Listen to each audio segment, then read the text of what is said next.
আসসালামু আলাইকুম। শুরু করছি পরিজন উপন্যাস। লিখেছেন ঈশিতা রহমান সানজিদা। পর্ব ৫৯।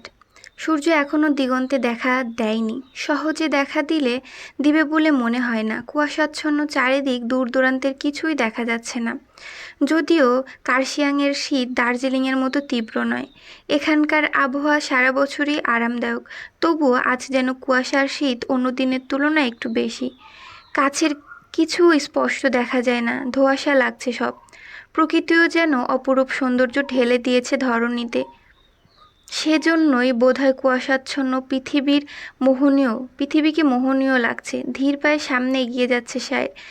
নারী অবয়বটির মুখটা স্পষ্ট দেখা যাচ্ছে না কুয়াশার জন্য, তাই সে সামনের দিকে অগ্রসর হচ্ছে। কুয়াশা ভেদ করে সে এলোকেশী তনয়ার সামনে এসে দাঁড়ালো। ৭ বছর পর মধুরতম কণ্ঠস্বর সায়রের কানে পৌঁছালো। আসসালামু আলাইকুম মালি সাহেব। বহুদিনের তৃষ্ণা যেন নিবারণ হতে চলেছে সায়রের। তবুও গলা শুকিয়ে কাঠ হয়ে গেছে ওর। শুষ্ক গলায় সালামের উত্তর দিল সে।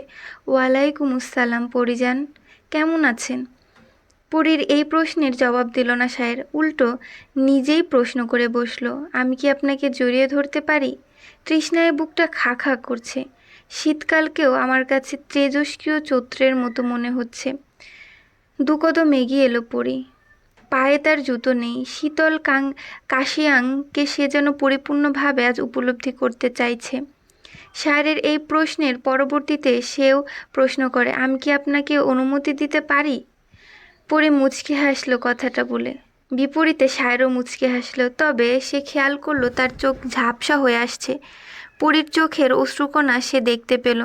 সায়েরকে দাঁড়িয়ে থাকতে দেখে পরী নিজেই এগিয়ে এসে জড়িয়ে ধরে সায়েরকে। স্বামীর গলায় মুখ ডুবিয়ে দিয়ে তার শরীরের ঘ্রাণ চুম্বকের মতো টেনে নিল নাকে। শক্ত করে সায়েরের গলা আঁকড়ে ধরে রইল সে। নিজের অর্ধাঙ্গিনীকে ধরে ৭ বছরের তৃষ্ণা মেটাতে লাগলো সায়ের। এত কাছে আসার জন্যই তো এত দূরত্ব ছিল তাদের মধ্যে। এরকম সুন্দর সমাপ্তি পাওয়ার জন্য ৭ বছর কেন, ৭ যুগ দূরে থাকতেও সায়ের রাজি। তবুও যেন ওর সমাপ্তিটা তার পরিজনের সাথেই হয়। পরীকে নিজের থেকে ছাড়িয়ে ওর সারা মুখে চুমু খেয়ে আবার জড়িয়ে নিল নিজ পক্ষে। পরে শুধু স্বামীর পাগলামো দেখতে লাগলো আর অশ্রু বিসর্জন দিতে লাগলো। পরীকে বুকে থেকে সরিয়ে সোজা করে দাঁড় করালো সায়ের। তারপর বলল, আপনি শীতে কাপড় পরেননি কেন? ঠান্ডা লাগবে তো। তৎক্ষণাৎ নিজের গায়ের চাদরখানা পরীকে পরিয়ে দিল সে। শীত আপনার লাগবে না, ঠান্ডা তো আপনারও লাগবে। পাথরের অশ্রু আসে না, তেমনি ছেলেদের কষ্ট কষ্ট মনে হয় না। পরী মৃদু হাসল। অনেক কথা জমে আছে মালি সাহেব, পাহাড় সমান কথা। আপনি শুনবেন? আল্লাহ আপনার জন্যই আমাকে সৃষ্টি করেছেন। আপনি সব সময় একে অপরের কথা শুনবো। দূরে থাকলে একে অপরের কথা ভাববো। আপনি বলুন, আমি আজ আর আমি আজ আর কিছুই বলবো না। আপনার সব কথা শুনে যাব শুধু। আমাদের দূরত্ব তাহলে ঘুচল? আপনার আমার মাঝে দূরত্ব কখনোই ছিল না। এই ৭ বছর আমি আপনার মধ্যেই ছিলাম, আর আপনি আমার ভেতর। অনেক কষ্ট দিয়েছি আপনাকে আমি, ক্ষমা করুন আমাকে। পরীর ঠোঁটে আঙুল চেপে ওকে চুপ করিয়ে দিল সায়ের। বলে উঠল, আপনি ক্ষমা চাইছেন কেন? আপনি আপনার স্থানে সঠিক ছিলেন আর সর্বদা থাকবেন। আমি সেই আগের পরিজনকে সবসময় দেখতে চাই। কথা দিচ্ছি আর কখনোই আপনাকে দূরে ঠেলে দিব না। শেষ নিঃশ্বাস ত্যাগ করার সময়ও আপনাকে আমার চোখ দুটো খুঁজবে। আমি যতটা নিঃশ্বাস নেব তা আপনার সাথেই নেব। যত দুর্গম রাস্তাই হোক না কেন তা আপনার সাথেই হাঁটব। আল্লাহ যদি তার ইবাদত ব্যতীত কারো ইবাদত করার হুকুম দিত, তাহলে আমি একমাত্র আপনার ইবাদত করতাম পরিজান। টলমলো চোখে পরি বলে, এত সুখ আমি কোথায় রাখি মালি সাহেব? আপনার ভালোবাসার গভীরতা যে আমি মাপতে পারছি না। আমার ভালোবাসা অনেক গভীর পরিজান। এই গভীরতা মাপতে গেলে আপনি তল খুঁজে পাবেন না, তলে হারিয়ে যাবেন। প্রকৃতিকে চমকে দিয়ে কুয়াশা সরে যাচ্ছে, হয়তো সূর্যি মামা শীঘ্রই উকি দিবে। তার যেন হিংসা হচ্ছে এই মুহূর্তে। সে ব্যতীত প্রকৃতি সাক্ষী হয়েছে সায়ের আর পরীর ভালোবাসার। সায়ের পরীকে আবার বুকে টেনে নিয়ে শুধায়, অবাধ্য মন শুধু আপনাকে পাওয়ার জন্য আরাধনা করে। আমার হৃদস্পন্দন শুনে বুঝতে পারছেন কি? পরী জবাব দেওয়ার সময় পেল না। তার আগেই নিজের সন্তানের মুখে আম্মিজান ডাকটা তার হৃদস্পন্দন বাড়িয়ে দিল। সায়রের বুক থেকে মাথা তুলে শোভনের দিকে তাকালো পরি। দৌড়ে আসছে শোভন। পরি এগুলো না। শোভন কাছে আসতেই হাঁটু মুড়ে বসে সে জড়িয়ে ধরল ছেলেকে। খুশিতে আত্মহারা মাকে পেয়ে শোভন।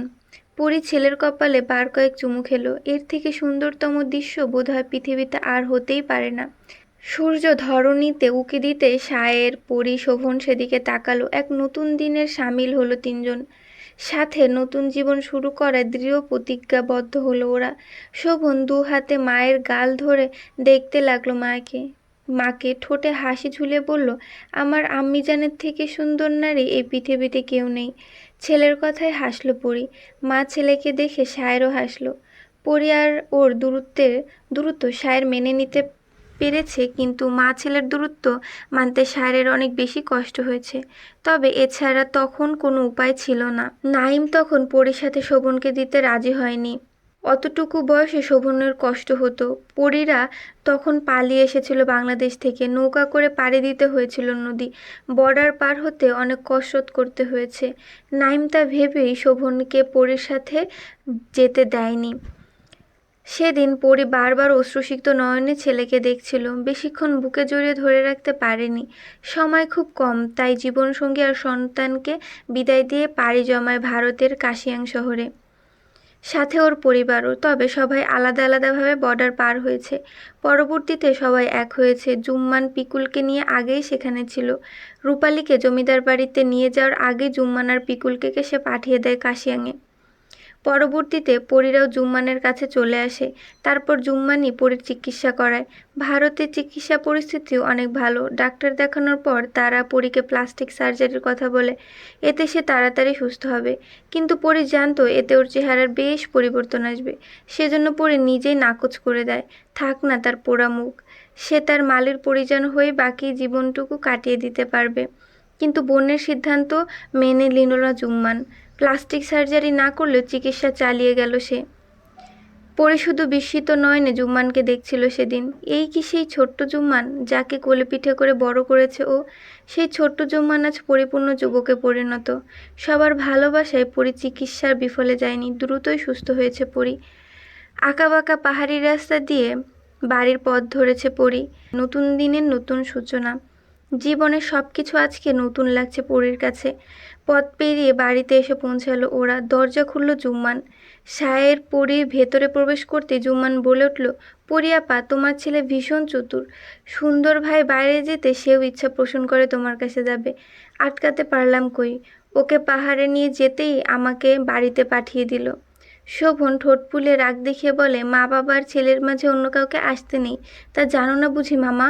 জুম্মান ভড়কে গেল শোভনের কথায়। জানলে কিভাবে আমি তোমার মামা? শোভন হাসলো জুম্মানের কথায়। ছেলের মাথায় হাত বুলিয়ে পরে জিজ্ঞেস করে, চিনলে কিভাবে মামাকে? বলে দাও। সেটা বলা যাবে না। বাকি সবাই আসুক, দেখি চিনতে পারি কিনা। সায়রের কোল থেকে নেমে হট্টগোল শুরু করে দিল শোভন। একে একে সবাই এসে হাজির। শোভন প্রথমে মালার সামনে গিয়ে দাঁড়ালো। সম্পূর্ণ অবলোকন করলো মালাকে। গায়ে শাল জড়ানো সুন্দর নারীটিকে চিনতে অসুবিধা হলো না শোভনের। ওই খাতার বর্ণনা অনুযায়ী শোভন মালার জেসমিনকে চিনে ফেলল। কুসুম আর শেফালির নাম বললেও কোনটা কুসুম আর কোনটা শেফালি তা বলতে পারল না। মায়ের মতো সুন্দর আরেকটি নারীকে দেখে বলে উঠল, তুমি মেজো আম্মু তাই না? কিন্তু তুমি তো মারা গিয়েছো তাহলে? দাউ দাউ করে আগুন জ্বলছে, পুড়ছে কাগজগুলো। চেয়ারে বসে এক দৃষ্টিতে দেখছে নাইম। পরীর পাঠানো সমস্ত চিঠি সে আজ পুড়িয়ে দিয়েছে। আর কোনো বিন্দুমাত্র প্রমাণ সে রাখবে না। রুমি নাইমের পাশে বসে বলল, আমি এখন সব সত্য জানতে চাই নাইম।